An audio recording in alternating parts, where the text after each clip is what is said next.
క్రితము ఎన్నికల commission annexure 7 release చేసింది. ఆ అనెక్షర్ 7 చూస్తే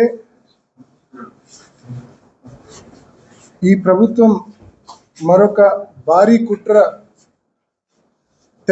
కుట్రకు తెరతీసిందనే విషయం స్పష్టంగా అర్థమవుతుంది. ఎర్రపల్లెలో ఉన్న ఓటర్లందరూ నల్లపురెడ్డిపల్లెకి పోయి ఓటేయాలా? నల్లపురెడ్డిపల్లెలో ఉన్న ఓటర్లందరూ పోయి ఎర్రపల్లెలో ఓటేయాలా?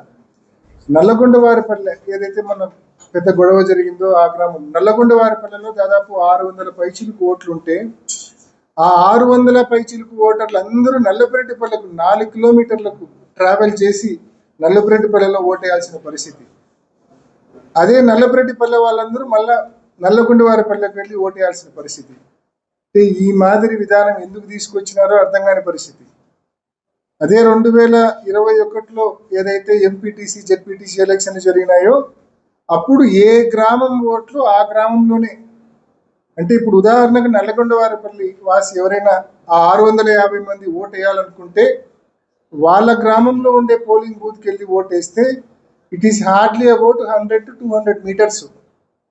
కానీ ఇప్పుడు ఈ ఎలక్షన్లో ఆగస్టు 12వ తారీఖు వాళ్ళు ఓటు వేయాలంటే 4 కిలోమీటర్లు ప్రయాణం చేస్తేనే ఓటు వేయగలరు. ఆ 4 కిలోమీటర్లలో ఈ మధ్యనే మనం చూసినాం నల్లగొండవారిపల్లెలో హత్యాయత్నం ఏ స్థాయిలో జరిగిందో, కార్లు ఎలా ధ్వంసం చేశారో, పెట్రోల్ క్యాన్లు తెచ్చి కార్ను తగలబెట్టే ప్రయత్నం ఎలా జరిగిందో, మనుషుల తలకాయలు పలుగొట్టే ప్రయత్నం ఎలా జరిగిందో, ఇనుపరాడ్లు హ్యామర్స్ ఏ రకంగా వాడినారో ఇవన్నీ మనం చూసినాం.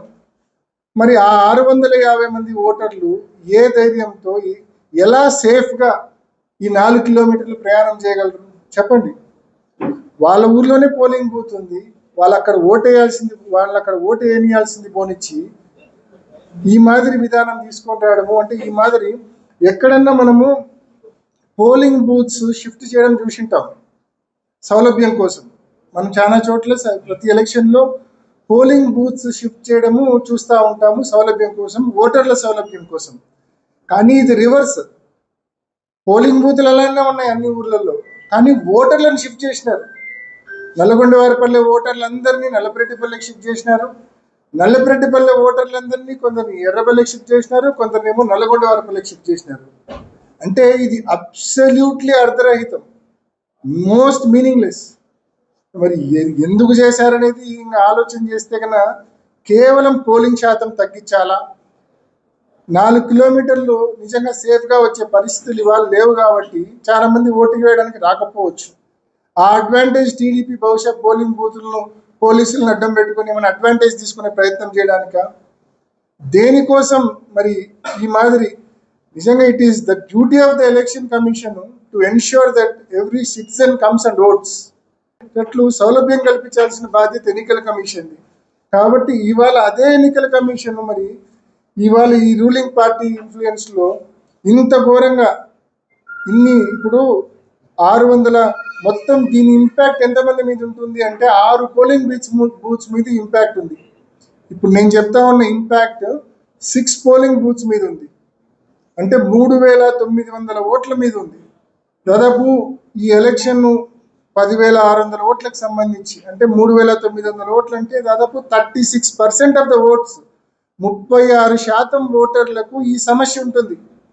తన ఇంటి పక్కనే పోలింగ్ బూత్ ఉంటుంది కానీ అక్కడ అతనికి ఓటు ఉండదు, అతను ఒక 4 కిలోమీటర్ల ప్రయాణం చేసి ఓటేయాల్సిన పరిస్థితి.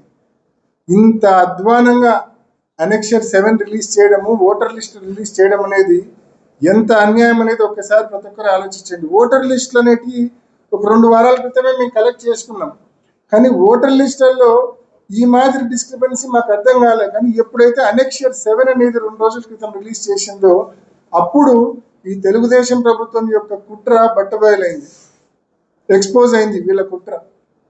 ఇప్పటికే ఇష్టం వచ్చినట్టు బైండ్ ఓవర్లు చేస్తూ ఉన్నారు మా కార్యకర్తలను, ఇప్పటికే ఇష్టం వచ్చినట్లు అటాక్లు చేస్తూ ఉన్నారు మా కార్యకర్తలను, ఇప్పటికే ఇష్టం వచ్చినట్లు తప్పుడు కేసులు పెడతా ఉన్నారు మా కార్యకర్తల మీద. ఇవన్నీ సరిపోనట్లు ఇంకో ఘనకార్యం చేశారు. అదేంటంటే మొత్తం ఓటర్లను షిఫ్ట్ చేసేసారు. ఒక పోలింగ్ బూత్ లో వేయాల్సిన ఓటర్స్ అందరినీ మరో పోలింగ్ బూత్ కి షిఫ్ట్ చేసేసినారు. పోలింగ్ బూతులు షిఫ్ట్ చేయకుండా ఓటర్లను షిఫ్ట్ చేసినారు. మేము ఇవాళ మధ్యాహ్నం ఈ ఇష్యూ మా నోటీస్కి వచ్చిన వెంటనే, ఈ డిస్క్రిపెన్సీ మా నోటీస్కి వచ్చిన వెంటనే ఎన్నికల కమిషన్ దృష్టికి, మరి కలెక్టర్ గారి దృష్టికి తీసుకెళ్లాము, ఈమెయిల్ చేయడం జరిగింది. అదేవిధంగా ఇప్పుడు మా నాయకులు కూడా కలుస్తూ ఉన్నారు. అదేవిధంగా స్టేట్ ఎలక్షన్ కమిషన్ దృష్టికి కూడా ఈ సమస్యను తీసుకెళ్ళడం జరిగింది. ఎట్టి పరిస్థితుల్లో దీన్ని రెక్టిఫై చేయండి. ఎలక్షన్ కమిషన్ యొక్క డ్యూటీ ఏంది? ప్రతి సిటిజన్ స్వేచ్ఛగా వచ్చి ఓటేసే విధానం కల్పించాల. ఈ మాదిరి ఓటు వేయడానికి అంటే ఇంకా రిలక్టెంట్ అవుతారు. ఈ 4 కిలోమీటర్లు ప్రయాణం చేయాలంటే ఏ రకంగా ప్రయాణం చేసే పరిస్థితి ఉంటుంది ఇప్పుడున్న పరిస్థితుల్లో?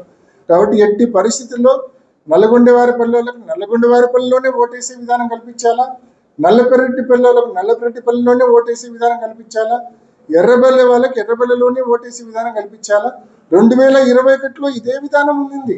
కొత్తగా మనమేం లేనిది కావాలని అడగట్లేదు. 2021లో ఏ విధానం అయితే ఉండిందో అదే విధానము ఇప్పుడు కూడా పెట్టండి. ఓటర్లకు స్వేచ్ఛగా వాళ్ళకి దగ్గరలో ఉన్న పోలింగ్ బూత్ లో వెళ్ళి ఓటేసే పరిస్థితి ఉంటుంది. కాబట్టి దీన్ని తక్షణమే రెక్టిఫై చేయమని చెప్పి ఎన్నికల కమిషన్ ని రిక్వెస్ట్ చేస్తా ఉన్నాం. అదేవిధంగా తెలుగుదేశం పార్టీ కుట్రల నుంచి, తెలుగుదేశం పార్టీ ఇన్ఫ్లుయెన్స్ నుంచి బయటికి రమ్మని చెప్పి కూడా ఎన్నికల కమిషన్ ను రిక్వెస్ట్ చేస్తా ఉన్నాం. ఇప్పటికే చాలా రిప్రజెంటేషన్స్ పంపించాము ఎన్నికల కమిషన్ కు.